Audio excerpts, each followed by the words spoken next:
Picture this. It's 30,000 BC. You're somewhere in what will eventually become southern France, huddled in a rock shelter with maybe 15 other people. These are your people, the ones you hunt with, sleep near, share food with. You survived a brutal winter together. You've watched each other's backs in ways that modern humans can barely imagine, because out here, the group is the only thing standing between you and everything that wants to kill you. And this morning, a child died. Not a stranger, not someone from another group, your child, or your sister's child, or the little one who used to fall asleep near the fire every night and somehow always ended up curled against your legs by morning. And here's the thing nobody thinks to ask. What did you do next? We have this deeply conditioned idea that ancient humans were tough in a way that made them emotionally armored. That high infant mortality rates, and they were brutal, somewhere between a third and half of all children never made it to adulthood, somehow flattened the grief. The prehistoric people process death the way we imagine animals do. You mourn briefly, you move on, you survive. Sentiment is a luxury of civilization. That idea is wrong, and the evidence that it's wrong has been sitting in the ground for tens of thousands of years, waiting for us to pay attention to it. Because here's what we actually find when we excavate the places where ancient humans buried their dead. We find intention. We find care. We find objects placed with a deliberateness that is impossible to explain away as accident or practicality. A child's grave in Sungir, Russia, dating back roughly 34,000 years, contained more than 10,000 hand-carved ivory beads sewn into clothing, fox-tooth pendants, carved figurines, and 2 mammoth ivory spears laid alongside the body. Someone spent an extraordinary amount of time making those things. Someone put them there on purpose. That is not the behavior of a species too hardened to feel loss. That is the behavior of people who loved someone and didn't know what else to do with that love after the person was gone. Which raises a question that is genuinely one of the most profound you can ask about our species. Before language was sophisticated enough to eulogize, before religion had codified what death meant, before civilization had handed us a script for grief, what did ancient humans actually do when they lost a child? How did they cope? What did they build, bury, say, sing, or sit with in the dark? The answer reaches back further than you'd expect, and it will change the way you think about who we are. Let's start with a cave in Spain, Cueva de los Aviones.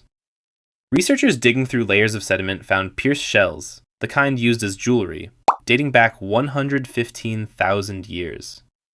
They were colored with pigment, they were deliberately arranged, and they were found near human remains. That's not survival behavior. That's someone saying, this person mattered, and I want the world to know it. But the children's graves are where it gets impossible to look away from. Across every inhabited continent, across dozens of archaeological sites separated by thousands of miles and tens of thousands of years, researchers keep finding the same pattern. When ancient humans buried their children, they buried them differently, more carefully, with more objects, with more visible effort than almost any other category of burial. A child's grave in Arene Candide, Italy, dating to around 23,000 years ago, contained a young boy adorned with hundreds of perforated shells, a decorated headdress, and 4 batons made from elk antler placed around his body like a frame. Archaeologists called him the Young Prince, not because of his status, because of how he was buried. In Sungir, Russia, 2 children were found buried head-to-head, surrounded by over 10,000 ivory beads that had been painstakingly sewn into their clothing bead by bead. Researchers estimated it would have taken a single person approximately 10,000 hours to produce that many beads. That is more than a year of full-time work. In a subsistence society where every hour of daylight was spoken for by hunting, gathering, and basic survival, someone chose to spend that time making things for children who were already gone. Here's the counterintuitive part that stops most people cold. The richness of these burials does not correlate with wealth or social status in the way you'd expect. Some of the most elaborate child burials come from communities living in genuinely harsh conditions, people with almost nothing by material standards, who nevertheless place their finest objects, their most labor-intensive creations, into the graves of small children, which tells you something important. The effort wasn't about display. It wasn't about signaling prosperity to neighbors. It was about something else entirely. It was about not being able to let go without doing something, without marking it, without saying, in whatever language they had before language, that this life had weight, that this absence would be felt. The graves don't just tell us that ancient humans grieved, they tell us how intensely they grieved. And they tell us that the impulse to honor a lost child, to surround them with beauty and care and intention even after death, is not a modern invention. It is something so old it predates every civilization, every religion, every written word we have ever found. It was already ancient by the time anyone thought to write anything down. The graves tell us what they left behind. But what happened in the hours and days before that? What did ancient humans actually do with their bodies, their voices, their hands, in the immediate aftermath of losing a child? This is where the archaeological record gets quieter, and we have to read between the lines. But the lines are there. Start with ochre. Red ochre is an iron-rich pigment found at burial sites across Africa, Europe, Asia, and the Americas, spanning hundreds of thousands of years of human history. It shows up on bodies, on bones, painted onto the remains of the dead with what appears to be deliberate care. At a site in Kafsa Cave in Israel, a child estimated to be around 12 years old was buried with deer antlers placed across the body and the bones stained with red ochre dating back roughly 100,000 years. Red is the color of blood, of life, of fire. Researchers have proposed for decades that painting the dead with ochre was a way of symbolically returning life to what had lost it. A ritual act of refusal. A way of saying, not yet, not without ceremony. That impulse, the need to do something physical with grief, shows up identically across cultures that never touched each other. Indigenous communities in Australia performed elaborate mourning ceremonies lasting days, involving song, dance, and the painting of bodies, practices documented by early anthropologists that mirror in structure what the archaeological record suggests was happening in prehistoric Europe and Africa. The specific plants, the specific songs, the specific colors differ completely. The underlying architecture of the grief ritual is almost identical, which tells you something profound. These practices didn't spread through contact. They emerged independently, repeatedly. Because the human nervous system in acute grief apparently needs the same things regardless of where or when it exists. It needs noise. Communities across the archaeological and anthropological record wail, sing, and keen. Silence appears to be almost universally avoided in the immediate aftermath of death. It needs physical contact with the body. Ancient burial preparations across cultures involve washing, arranging, holding. The body is not immediately removed. It is tended. It needs other people. There is no documented human culture, ancient or modern, where grief was designed to be experienced alone. The group gathered. The group witnessed. The group absorbed some portion of what the bereaved person could not carry by themselves. 30,000 years ago, in a rock shelter with 15 people, when that child died, they did not grieve in silence. They did not grieve alone. They came together around something unbearable, and they made it, somehow, survivable. Just like we still do. Here's the argument you'll hear if you push back on all of this. And it's a fair one, so it deserves a real answer. Infant and child mortality in the ancient world was staggering. We're talking about environments where somewhere between 30 and 50% of children never reached adulthood. Infection, injury, starvation, cold, predation. Death was not a rare interruption to life. It was woven into the texture of daily existence in a way that modern Western humans almost cannot conceptualize. So the skeptical argument goes like this. Maybe the elaborate burials were ritual, not emotional. Maybe the ochre and the beads and the antlers were about appeasing spirits or securing the afterlife, not about grief in any sense we'd recognize.